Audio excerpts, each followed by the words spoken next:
Hey guys, today's video is going to be a really special one because I have decided to start my cooking channel, I will be moving back home to Miami where I'm going to be working with a production team, but I wanted to start now and, you know, kind of ease myself into it. So today I'm going to make a salsa verde and I'm going to use it for some tacos and chilaquiles.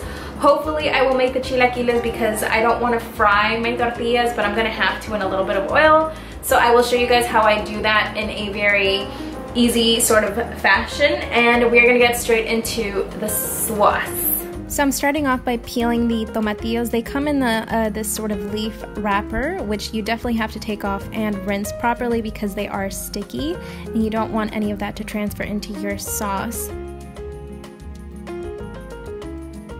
So as you guys can see here, I have some onion, garlic, jalapeno, cilantro stalks, and the whole fresh cilantro bunch, and this is all going to go into one pot and cook. So now that I have all of my ingredients ready, I am just going to fill this pot up with water and we are going to boil everything for 10 minutes. So I've got my pot of water, which I am turning on to high to start boiling, and I'm just going to go ahead and throw everything in here minus the French bunch of cilantro, but I am using the stalks to add flavor to the sauce.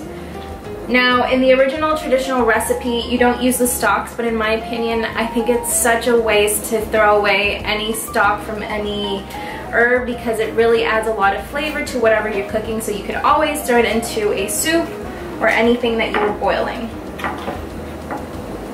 And here I've got my tomatillos, which I peeled. In the meantime, I'm just going to go ahead and chop the cilantro and get it ready for the sauce. Once this is blended, we will then incorporate the fresh cilantro, so I'm just going to chop it now. So for my chilaquiles, I'm going to take 4 tortillas and I'm just going to quickly fry them up in my pan. I'm only going to use a little bit of olive oil just to toast them up, and then eventually that will get tossed with the sauce, and that is the classic chilaquile recipe. Obviously it probably has eggs or chicken and cheese. I'm not including any of those things because, you know, this is the veganized version, but you could definitely pick up some vegan feta or some vegan shredded mozzarella cheese. I don't have any. I have some vegan Daya cheddar cheese, but it's not the same thing, so I'm not going to use that. So to my pan, I'm just going to add a tiny bit of olive oil. Well, maybe not so tiny, about a tablespoon and a half. And I'm going to cut my tortillas.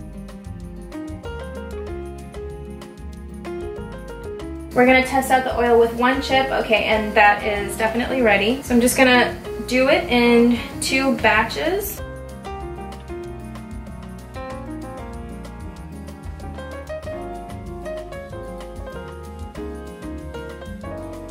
So that is what they are looking like. By the way, I am using corn tortillas. I would never use flour tortillas because that's not what I grew up eating. So now they're looking golden and toasty. So I've got a plate with a paper towel on it. I am going to place the tortillas on here. So now I'm just going to do the rest of my tortillas. And so I said that I was going to make tacos.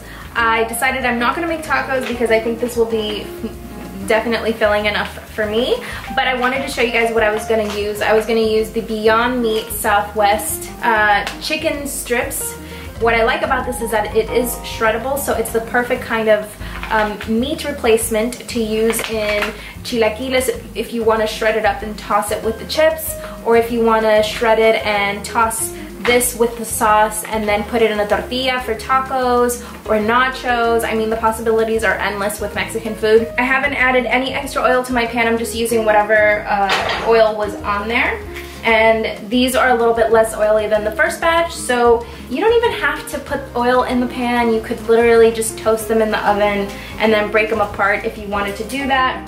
Or you could buy baked corn chips and try that option, but I always prefer to make things myself just to avoid the salt and all that bad shit that comes in, you know, corn chips and processed food. So my sauce is boiling away. I think I'm gonna leave it in for about another 2 minutes, 3 minutes. I think that's all it's gonna need. And all of this is going into the blender. I think I'm gonna have to de-seed this because this is probably gonna be a bit spicy. So I'm just gonna use this because it's a little bit easier. So the reason I'm not gonna drain the liquid out of the mixture is because I might have to use some of the liquid later on. So I'm just going to save that. I now have everything in my blender. I saved the jalapeno because I need to do that right now. I'll be back. So I have de-seeded part of my jalapeno, but I'm gonna throw both in, and I have the seeds on my cutting board, so if I think it needs more spice to it, I'll go ahead and add that gradually because I don't want to make it too spicy and then not be able to control the amount of spice I have in there. I want it to have a little bit of texture, so I'm not gonna blend it until it's perfectly velvety smooth.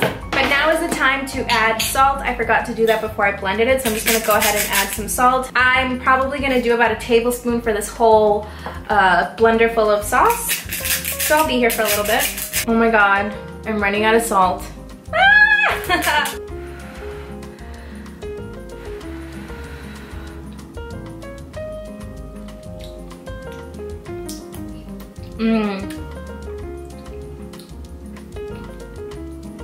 Oh my God, that's so good. Okay, so here's my bunch of cilantro. I completely forgot to put it in.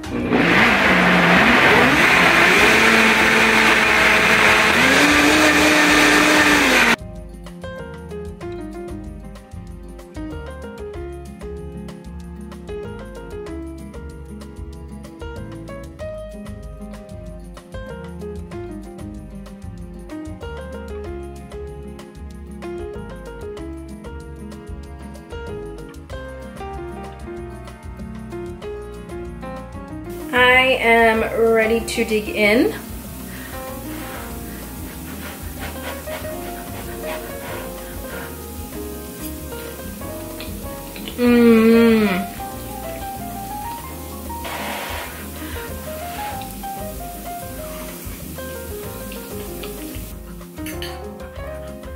This is so good.